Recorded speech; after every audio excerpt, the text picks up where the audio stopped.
sudah ada di KUA, tepatnya di Kecamatan Jagakarsa. Ini kami akan membuat tugas etika dan akhlak. Baik. Siapa saja? Tentang apa nih? Kali ini kita tentang pranikah. Pranikah. Makanya kami di sini akan bertanya-tanya tentang apa saja sih yang biasa dilakukan oleh orang-orang yang Kan baru sebelum 8, pranikah kan? itu. Terima kasih. Sekarang kita masuk ke pertanyaan perkuliahan kalian tentang wawancara yang harus Bapak jawab, yaitu pertanyaan yang pertama, menurut Bapak ya, itu ya, berapa pentingnya edukasi pernikahan dalam mempersiapkan pasangan menghadapi kehidupan rumah tangga dan baik secara emosional, spiritual maupun finansial. Perlu saya jelaskan terlebih dahulu bahwa di dalam pernikahan itu prinsip yang utamanya adalah kekal, ya, abadi, tidak ada perceraian kecuali dalam keadaan darurat. Ya, pernikahan di dalam Al-Quran diistilahkan dengan istilah nisakon ghalidhah, janji yang suci, janji yang agung, tidak boleh dipisahkan, tidak boleh diputuskan kecuali dalam kaidah hukum Islam itu ada 5 kaidah usuliyah yang harus jadi patokan. Ketika salah satu dilanggar atau semua dilanggar, itu boleh ya kaidah itu dilanggar. Misalkan bahwa pernikahan itu tidak boleh diputus cerai, tetapi ada kaidah bahwa kita wajib menjaga agama fiddin. Maka salah satu pasangan kalau pindah agama murtad wajib ada juga kaidah usuliyah di dalam hukum fikih itu hifdzun nafs, hifdzun menjaga jiwa, hifdzun nafsun ya.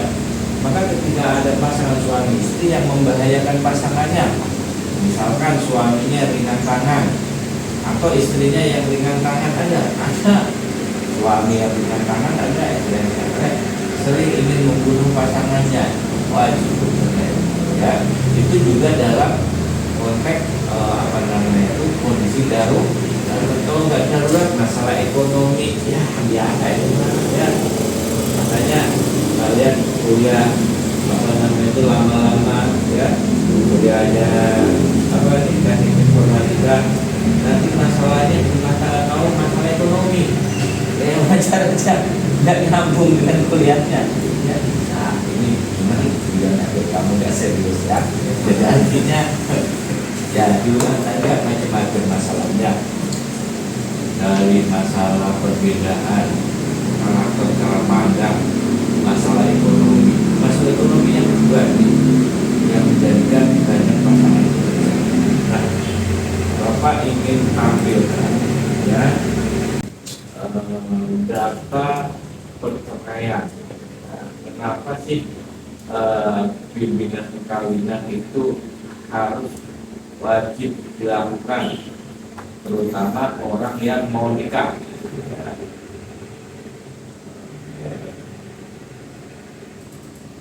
Baik, kamu bisa lihat di sini. Lihat di sini, saya tampakkan di sini. Ini pertanyaan kamu ada relevansinya dengan pertanyaan kamu. Mau dipoto boleh atau disemak boleh. Data perceraian menurut usia perkawinan tahun 2020 sampai 2024. Pertama, perceraian yang dilakukan antara usia perkawinan 0 tahun sampai 5 tahun itu menduduki peringkat pertama ya, mencapai 604.463. Apa artinya? Banyak pasangan suami istri yang tumbang di pernikahannya itu 5 tahun pertama. Nah, ini pentingnya edukasi bimbingan perkawinan kepada calon pengantin itu mengedukasi mereka hati-hati di 5 tahun pertama. Kemudian 5 tahun kedua itu juga tinggi. Jadi 10 tahun pertama ya itu adalah masa-masa yang sulit dalam rumah tangga. Makanya punya perceraian di ya kamu barangkali kalau ada selebritas ya di TV, televisi ya apa namanya kamu ini nikahnya baru kemarin kok 3 tahun udah cerai.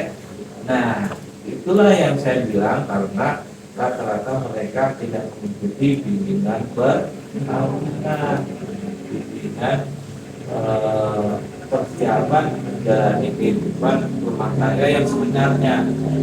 Ilustrasinya gampang. Kamu dulu mau masuk UI ya, pengennya masuk UI ya.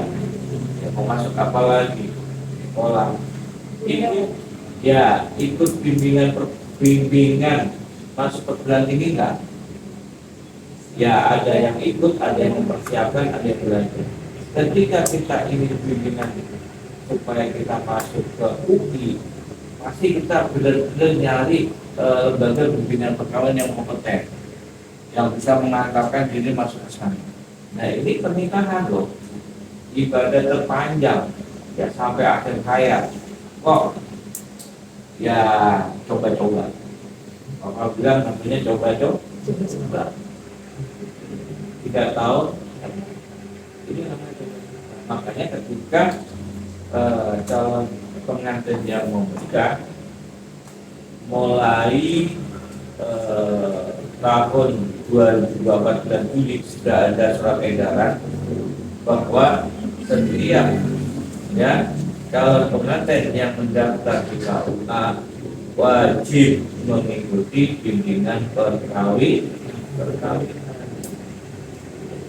Dengan dalih apa?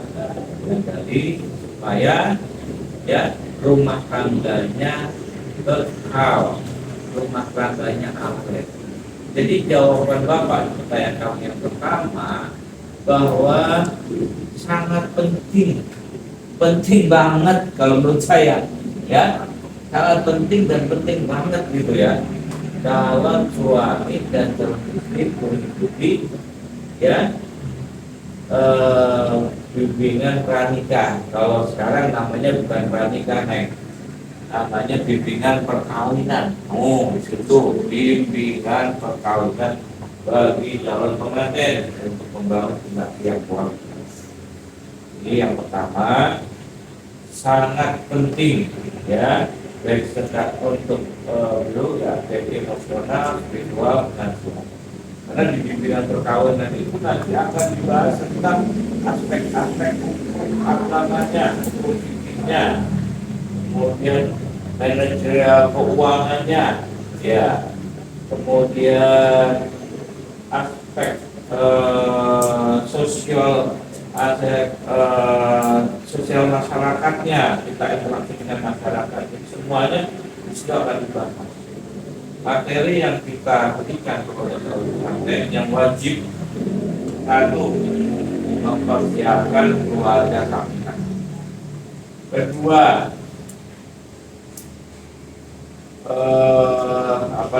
memenuhi kebutuhan keluarga. Jadi ketika kebutuhan keluarga tidak terpenuhi, pasti dapat saya jamin rumah tangga tidak akan bahagia. Karena tujuan pernikahan adalah mendapatkan kebahagiaan. Bahasa Qur'annya sakit. Kan dengar bisa sakinah. Nah itu.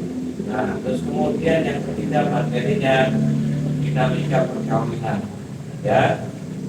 Jadi dalam sebuah perkawinan itu pasti ada dinamikanya. Yang awalnya ketawa bisa jadi nangis, sedih. Yang sedih bisa jadi ketawa. Jadi ya dalam kehidupan rumah tangga itu harus mampu ya menyelesaikan dengan baik. Jadi di dalam bimbingan perkawinan ada 3 materi yang wajib, menjaga keluarga sakinah,